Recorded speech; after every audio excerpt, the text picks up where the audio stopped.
1 ફેબ્રુઆરીથી central government દ્વારા જે તમાકુ અનમેન્યુફેક્ચર્ડ છે એની પર 18% એક્સાઇઝ લગાવવા બાબતે અને 28%થી 40% જીએસટી કરવા બાબતે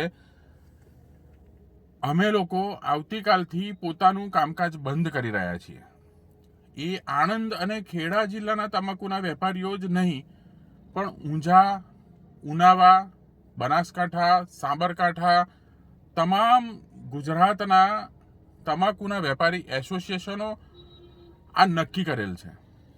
1979થી જે ટેક્સ જે કાચા તમાકુ પરથી હટાવી દેવામાં આવ્યો હતો એની પર કોઈ સેલ ટેક્સ નહોતો, કોઈ વેટ નહોતો કે કોઈ એક્સાઇઝ નહોતું છેલ્લા 45 વર્ષથી.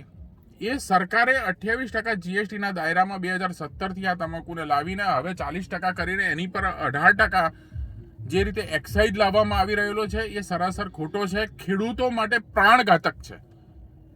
તો એ જ્યાં સુધી સરકાર તરફથી કોઈ પણ નિવેડો નહીં આવે એક્સાઇઝ અંગેનો, ત્યાં સુધી અમારી આ જે આંદોલનની જે બાબત છે કે કોઈ પણ પ્રકારનું ખરીદ, વેચાણ કે લોડિંગ નહીં થાય અનિશ્ચિત મુદ્દત સુધી, એ નથી થવાનું.